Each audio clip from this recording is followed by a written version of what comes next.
উপস্থিত প্রিয় ভাইয়েরা, আজকে ছাত্র দলের প্রোগ্রাম, তো আমি ছাত্র দলের এবং ছাত্র কেন্দ্রিক প্রথমে আমি বলতে চাই যে গত জুলাই আগস্ট অভ্যুত্থানে ছাত্র জনতা তথা ছাত্র দল সেখানেও ছিল। বৈষম্য বিরোধী ছাত্র আন্দোলনের যে 28টি ছাত্র সংগঠন ছিল তার মধ্যে সবচেয়ে গুরুত্বপূর্ণ এবং সবচেয়ে বড় সংগঠন ছাত্র দল যে ভূমিকা রেখেছে এবং সর্বোপরি যে ভূমিকা রেখেছে এবং এটার মধ্যে দিয়ে প্রমাণ হয় যে ছাত্ররা ঐক্যবদ্ধ হয়ে যে কোনো সমস্যা, যে কোনো পাহাড় পর্বত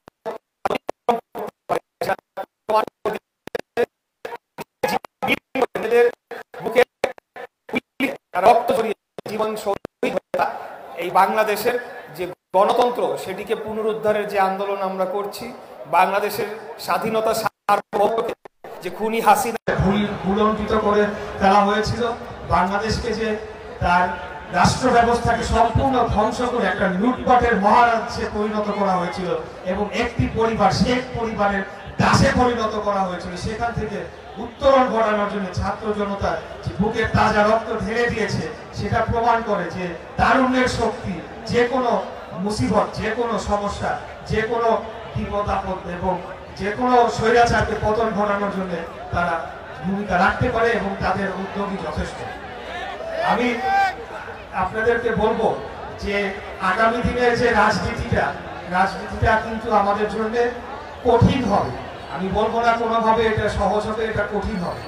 আমাদের গত ছাত্র জনতার যে গণ অভ্যুত্থান হয়েছে তারপরে কিন্তু সাধারণ জনগণের ছাত্র রাজনীতির প্রতি একটা ভিন্ন তাদের চাহিদা তৈরি হয়েছে, তাদের প্রত্যাশাটা অনেক গুণ বেড়ে গিয়েছে।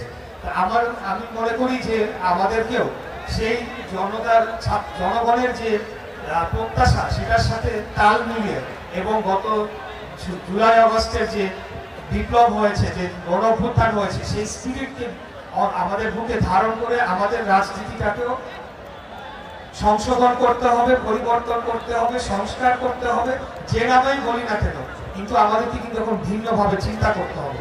গতানুগতিক পুরানো দিনের যে রাজনীতি, অবশ্যই আমরা যারা পুরনো রয়েছে তাদের অভিজ্ঞতাকে আমরা কাজে লাগিয়ে আমরা সামনের দিনে এগিয়ে নিয়ে যাব, কিন্তু পুরনো দিনের যে আপনাদের যে নেগেটিভ যে বিষয়গুলো ছিল আমাদের রাজনীতির, সেগুলাকে কিন্তু আমাদের সম্পূর্ণরূপে ঝেড়ে ফেলতে হবে এবং আমাদের আগামী দিনে বাংলাদেশের সাধারণ জনগণকে আমাদের কনভিন্স করতে হবে যে হ্যাঁ, আমরা বিএনপি এবং বাংলাদেশ জাতীয়তাবাদের আদর্শে পরিচালিত বাংলাদেশ জাতীয়তাবাদী ছাত্রদল একটি ইন্ডিপেন্ডেন্ট সংগঠন যারা ছাত্রদের এবং বাংলাদেশের ভবিষ্যৎ নিয়ে তারা আলাদাভাবে চিন্তা করতে পারে, তারা নিজের চিন্তা ধারণাকে সেটা ধারণ করে।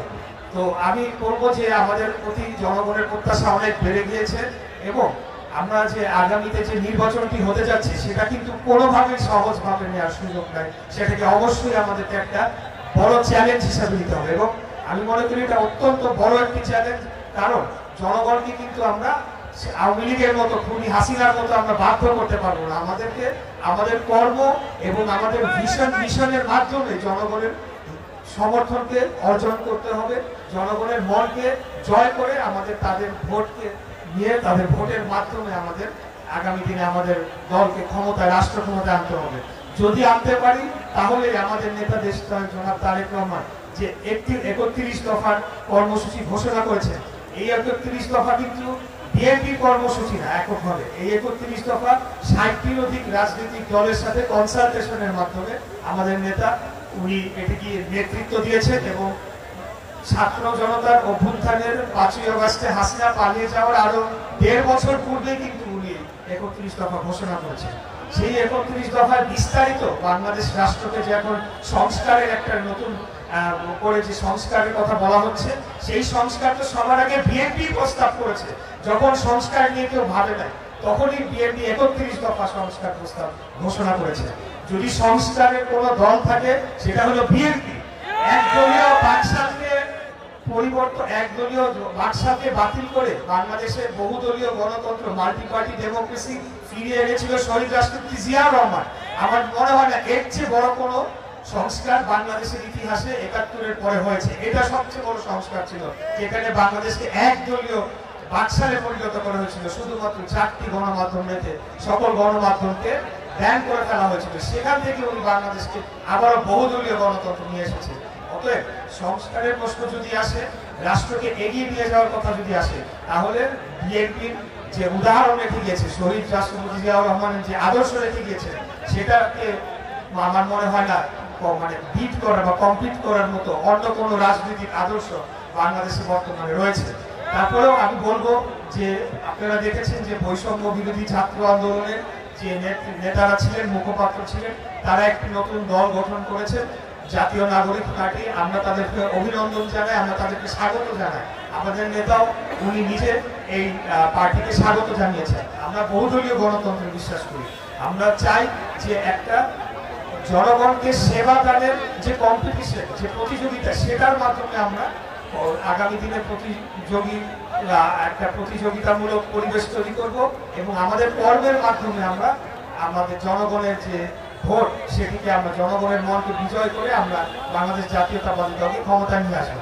আর যদি জনগণ মনে করে অন্য কোনো দল রাষ্ট্র ক্ষমতায় গেলে ভালো হবে, তারাই রাষ্ট্র পরিচালনা করবে, আমরা তাদেরকে সহযোগিতা করব।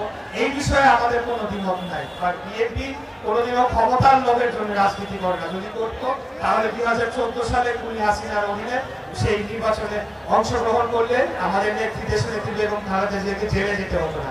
যদি আপোষ করতো, যদি হাসিনার যে কন্ডিশন, টার্মস এন্ড কন্ডিশনস মেনে নিত, তাহলে ওনাকে জেলে যেতে হতো না, আমাদেরকেও এত খুন হত্যা কাণ্ডের মধ্যে দিয়ে যেতে হতো না। আমরা পুরো সময়টাতে আমরা বারে বারে বলেছি